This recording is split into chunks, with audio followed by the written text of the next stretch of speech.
I pull up, you know I be moving. Moving the floor and I'm cruising. The money I'm speaking is fluent. All of my business booming. Stacking my cash in abundance.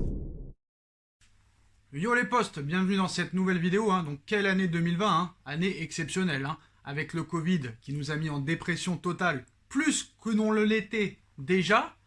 La mort de Kobe Bryant, l'un des meilleurs joueurs de l'histoire du basketball, ainsi que la disparition de Diego Armando Maradona, l'un des plus grands joueurs de l'histoire du football. On a perdu aussi Gérard Rouillet, champion de France avec le Paris Saint-Germain, premier champion de France avec le Paris Saint-Germain. Il y a eu beaucoup de décès, et il y en a peut-être d'autres qui vont arriver. Il y a beaucoup de choses qui ont changé. Et encore une fois, peut-être la plus belle des compétitions européennes et peut-être mondiales du football va disparaître. Et oui, les postos, la Ligue des Champions est peut-être en train de vivre ses dernières heures ou ses dernières années. Cette possibilité serait très grande selon Carrousel Deportivo, donc les temps changent et le monde du football compte bien s'y adapter. La Ligue des Champions est l'une des compétitions sportives les plus suivies dans le globe chaque année, mais elle pourrait très prochainement changer de nom et de formule, dans le but de faire toujours plus d'argent, parce que voilà, l'oseille, c'est le maître du monde. C'est le maître. Le maître. Il n'y a rien de plus puissant que le pognon dans ce monde, dans cet univers. Et ça, faut bien le comprendre, les postos. Même les meufs ne peuvent rien contre l'oseille. Voilà, dédicace. Donc en effet, selon les informations de Caruso Deportivo, la Ligue des Champions va bientôt disparaître et sera remplacée par une Super Ligue européenne. Dans cette dernière, nous y retrouvons 16 ou 18 équipes des 5 meilleurs championnats européens. A noter également que les matchs se joueraient à domicile et à l'extérieur en 32 ou 36 journées, match aller-retour. Un bouleversement très important, on va pas se mentir, pour les fans du football. Reste à savoir maintenant quand cette Super League va voir le jour. On va essayer d'y répondre plus tard dans la vidéo. Donc, c'est voulu, c'est voulu par les présidents de très grands clubs, des clubs les plus puissants, à l'instar de Florentino Pérez, le président du Real Madrid. Donc, ça devrait voir le jour, normalement. Ce serait en tout cas la disparition dans la plus belle des compétitions de grands clubs, de formation comme le FC Porto, Benfica, Salzbourg, le Celtic Glasgow, le FC Bâle, ou encore Anderlecht, qui ont été des grandes équipes à leur époque. Alors, est-ce que c'est la fin du football? Est-ce que c'est la fin des émotions? Est-ce qu'il n'y a vraiment plus que le fric qui compte? J'ai envie de te dire oui et non. Oui et non. Parce que déjà, le problème, c'est que ces gens, ces footix, ces pseudo-fans et pseudo-supporters sont en train de t'expliquer, ça y est, c'est la fin du football, on va plus pouvoir vibrer pour ce sport, pour cette compétition européenne qui nous fait vibrer, parce que dans notre championnat, on se fait chier. Mais mec, déjà, calme-toi, essaye de savoir un petit peu les règles de cette Super League avant d'y émettre un commentaire et un jugement. Donc, qu'est-ce qui va se passer dans cette Super League? Quand ça va se passer? Comment ça va se passer? Déjà. Donc, cette Super League européenne pourrait voir le jour dès 2022 et commencer lors de la saison 2022-2023. Le Real, Liverpool, Manchester United, le Paris Saint-Germain, l'Olympique Lyonnais, l'Inter de Milan, l'AC Milan, la Juventus sont déjà intéressés. 18 équipes vont s'affronter en saison régulière, format match aller, match retour, puis phase éliminatoire pour les 8 meilleures équipes. Alors phase éliminatoire, c'est-à-dire qu'il y aurait des quarts de finale, demi et finale. Ce qui ferait, si je ne me trompe pas, 41 matchs. Mais est-ce que ce sera des matchs aller-retour une fois que tu passeras la saison régulière? C'est ça qu'on peut se poser encore comme question. Donc s'il y a 18 équipes, on va essayer de voir, ça ferait 34 matchs, s'il y a match aller-retour, 36, 38. Oui, donc apparemment ce sera en match aller-retour, parce que ce journaliste Caruso Deportivo nous a expliqué que si une équipe allait en finale ou gagnait la compétition, il faudrait faire 41 matchs. Donc, vu qu'il y a 18 équipes, 17 x 2, 34. Quart de finale, aller-retour, ça fait 2 matchs. Demi-finale, aller-retour, ça fait 4 matchs. Donc ça fait 38 ou 39 matchs. Il est bizarre dans ses comptes. Donc c'est assez bizarre. On n'a pas encore tous les détails. Mais est-ce que c'est vraiment la fin du football? J'ai envie de te dire, qu'est-ce que ça change? Bah déjà, ce qu'il faut savoir, c'est que tous les clubs qui participeront à cette Super League, les 18 clubs, hein, ne feront plus leur championnat respectif. C'est-à-dire que le Real ne fera plus le championnat d'Espagne, le Paris Saint-Germain ne fera plus la Ligue 1, la Juve ne fera plus le championnat italien, et ainsi de suite. Voilà. Donc comment ça va se passer réellement? Comment ça va se passer réellement? Si, admettons, le PSG et Lyon n'est plus en Ligue 1, le Real n'est plus en Liga, la Juve n'est plus en Serie A, qu'est-ce qui va se passer pour les championnats? Les champions, qu'est-ce qu'ils vont devenir, eux? Parce qu'apparemment, c'est juste une Super League pour faire de l'oseille. Donc, moi, je ne comprends pas réellement, en fait. Je ne comprends pas réellement. Parce que la Super League, ce serait instaurée par l'UEFA. Donc, si la Ligue des Champions disparaît, ça veut dire que ça a été validé par l'UEFA. Est-ce que la FIFA va s'en mêler et créer une autre compétition européenne? J'ai du mal à y croire, vu que la FIFA, c'est pour le football mondial et pas l'Europe. C'est pour ça que d'un côté, j'ai du mal à croire que cette Super League peut arriver. Mais j'y crois quand même parce que maintenant l'argent est tellement important, et surtout en ce moment avec cette crise économique mondiale, j'ai envie de te dire que oui. Donc c'est du 50-50 pour moi. Je n'y mets pas vraiment d'avis en fait. Alors c'est sûr que voilà, c'est sûr que nous en tant que supporters, au niveau des émotions, ça n'a pas vraiment changé. Tu as une saison régulière, si tu es dans les 8 premiers, tu vas en quart de finale, il y aura juste plus de 8e quoi. Mais tu auras beaucoup plus de matchs. Après la Coupe de la Ligue a été supprimée. La Coupe de France, on ne sait pas si elle va avoir lieu cette année, mais je pense qu'elle va avoir lieu quand même. Et là, en 2022, bah, elle sera toujours là. Hein. La Coupe de France ne sera jamais supprimée. Ça, c'est sûr et certain.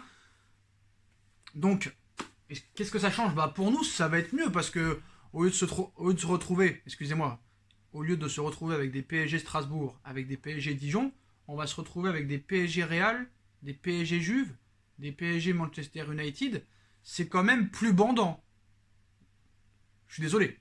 Voilà. Même pour nous, hein, qui faisons les débriefs et tout, on aura plus de kiff à débriefer et regarder ces matchs plutôt que des matchs de Ligue 1. On va pas se mentir. Même si Paris n'est pas premier en Ligue 1 à l'heure actuelle, ni deuxième, hein, on est troisième. Voilà. La fin du football?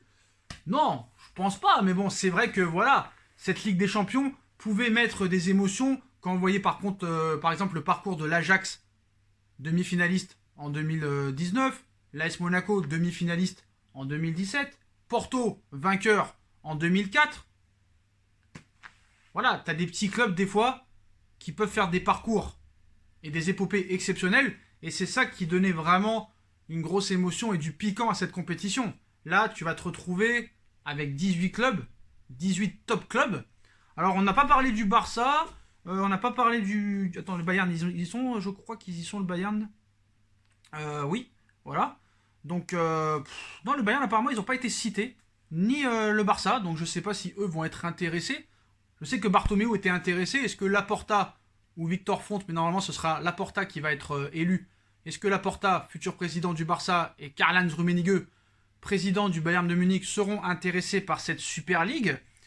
Je pense que dans leur intérêt, ils seront intéressés, surtout au niveau oseille, parce que voilà, c'est vraiment l'oseille qui compte, hein, vraiment.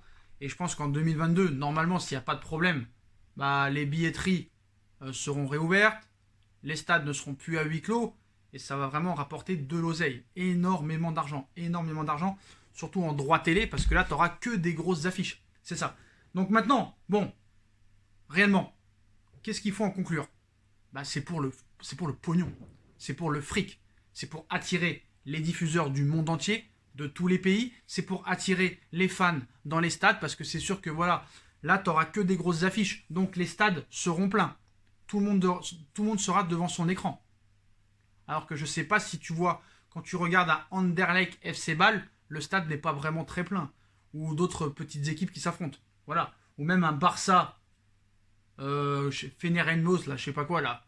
Ou un Real Madrid, Shakhtar Donetsk. Je ne sais pas si le Bernabéu sera plein contre Donetsk. Mais c'est sûr qu'il sera plein contre la Juve, contre United, contre Paris, contre Lyon, contre le Bayern et contre l'AC Milan. Ça, c'est sûr et certain. Donc, c'est qu'une question de pognon. Après, vraiment, moi, ce que j'attends réellement de savoir, c'est que devient les championnats sans leur top équipe? Que devient la Liga sans le Barça et le Real?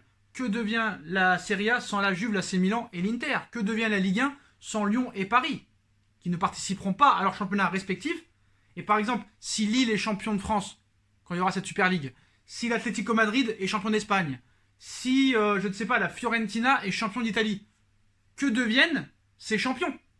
Est-ce qu'ils seront condamnés à jouer l'Europa League ou la 3e Coupe d'Europe qu'ils vont créer là? Ou est-ce qu'ils vont intégrer cette Super League? Est-ce que dans cette Super League, il y aura des relégables, par exemple? Ou est-ce que ce sera vraiment comme la NBA et ce sera toujours les mêmes équipes? Donc voilà les postos. On n'a pas réellement vraiment de grosses infos sur cette Super League. Tout ce qu'on sait, c'est qu'il y aurait 18 équipes, donc 34 journées, ou 36 journées peut-être, aller-retour, et les 8 premiers iraient en quart de finale. Donc voilà. Donc il n'y a que ça qu'on sait à l'heure actuelle. C'est pour ça que les médias n'en parlent pas vraiment. C'est pas officiel, c'est pas encore entériné, c'est pas signé, donc on va se calmer. La fin du football, j'ai envie de te dire 65-70% oui, parce que des grands clubs légendaires qui ont fait l'histoire du football peut-être ne seront pas dans cette Super League. Peut-être que ce sera toujours les mêmes équipes, donc voilà. Mais il faut vraiment savoir qu'est-ce que va devenir les équipes qui participeront pas à cette Super League. Et s'ils sont champions de leur championnat respectif, qu'est-ce qu'ils vont devenir? Voilà, on ne sait pas réellement, vraiment. On n'a pas beaucoup d'informations. Tout ce qu'on sait, c'est que ça pourrait commencer lors de la saison 2022-2023. Voilà. Moi, si on me demande, franchement, je vais te dire la vérité, je suis pour ou contre. Parce que c'est vrai que, voilà, voir des Juve, Real Madrid, des PSG, Manchester United, des Inter de Milan, Bayern de Munich, du Barça contre je ne sais pas qui, toute la semaine, ça fait bander, ça fait rêver, ça fait kiffer. Plutôt que de voir, même si le Barça, ils ont du mal cette année, le Real a du mal cette année, mais voilà, c'est sûr que ça fait plus rêver que les championnats respectifs et les matchs le week-end. Voilà. Bref, on verra comment ça va se passer. De toute façon, ce ne sera pas avant 1 an et demi, quoi qu'il arrive, donc on verra. Mais voilà, on sait que le monde va vite, le temps passe vite, et voilà. Donc voilà les seules informations qu'on peut vous dire sur ce sujet. Mais voilà, les footix, pseudo-footix, essayez de vous renseigner un minimum avant de dire « C'est la fin du football, on va plus kiffer, on va plus rêver ». Arrête-toi, tu vas kiffer de voir des matchs de ouf. Toutes les semaines ou peut-être même tous les 3 jours des fois. Donc à un moment donné, stop. Voilà. Mais c'est vrai que la Ligue des Champions, bah voilà, ça fait longtemps qu'on la suit, ça fait longtemps qu'on la regarde. Paris, nous, on rêve de la soulever et on n'aura plus que 2 chances de la soulever, c'est-à-dire entre 2021 là et 2022 l'année prochaine. Et là, je vois déjà les Marseillais, surtout les Marseillais et les Barcelonais et les Madrilènes. Si un jour on gagne la Super League, mais qu'on n'a pas remporté la Ligue des Champions avant cette année ou l'année prochaine, ils diront ouais, vous avez gagné la Super League. La Ligue des riches, c'est tout ce que vous avez gagné. Vous n'avez pas soulevé la coupe aux grandes oreilles comme nous. Donc nous, on a tout intérêt à la gagner cette année ou l'année prochaine si on ne veut pas se faire charrier. Mais de toute façon, si on la gagne, hein, vous connaissez très bien, ça dira c'est truqué, ça dira ça a été acheté, ça dira c'est fait exprès parce que Paris, il fallait qu'il la gagne avant qu'elle ait la Super League. Voilà, ça va continuer, ça va continuer. De toute façon, à l'arrivée, on s'en fout des autres, on s'en fout de la vie des autres, on s'en fout du regard des autres. Nous, ce qui nous importe, c'est notre équipe et on verra ce qui se passera après les postos. Voilà. Alors, avant de quitter cette vidéo, hein, dites-moi en commentaire ce que vous en pensez de cette Super League, du format, des équipes qui y participeront. Est-ce que pour vous c'est une bonne ou une mauvaise nouvelle? Est-ce que pour vous c'est la fin ou non du football? Dites-moi en commentaire ce que vous en pensez les postos. Je compte sur vous pour bombarder la barre de like. On bombarde, on partage surtout, on partage à tout va. On s'abonne. Je vous rappelle, hein, aux 2000 abonnés, je vous sors la vidéo anecdote sur le comportement honteuse des femmes et surtout le comportement honteuse d'une femme que j'ai vu dimanche dans la rue. C'est inadmissible, c'est lamentable, c'est honteux. Je la raconterai en travers et en large. Et préparez-vous parce que je pense que si ces femmes regardent cette vidéo, ça va chauffer pour Sacha. Mais c'est pas grave, Sacha n'a plus rien à perdre. Sacha n'a plus rien à perdre, frère. Voilà. Donc voilà les postos. Donc on va enchaîner les vidéos, hein, surtout là, à la fin de l'année. Il y a le mercato qui arrive, donc restez branchés, restez prêts. Toutes les infos mercato seront là. Hein. Voilà les postos, il y a un mercato d'hiver. D'ailleurs, il y a un scoop sur le Real Madrid, les postos. Donc, allez, si cette vidéo atteint les 500 likes, je sortirai la vidéo sur l'info sur le Real Madrid. Pour le mercato d'hiver, voilà. Belle petite info, surtout pour les footix du Real, qui pourraient être déçus de cette info. Voilà les postos, mais on va pas spoiler. Voilà, donc n'hésitez pas, hein, tout est en lien en description. Il y a toujours la cagnotte PayPal qui est disponible si vous voulez soutenir la chaîne, même si plus personne donne, c'est pas grave. Si même quelqu'un veut donner 1 centime, 2 centimes, vous faites ce que vous voulez les postos. Si vous voulez pas donner, vous donnez pas. Voilà. Si vous voulez m'aider autrement, vous pouvez regarder les pubs gratuitement. Voilà, entièrement, pardon, excusez-moi. Entièrement là sur la vidéo. Voilà les postos, je vous souhaite à tous une bonne continuation, prenez soin de vous et à très vite pour une nouvelle vidéo les postos. Tchuss!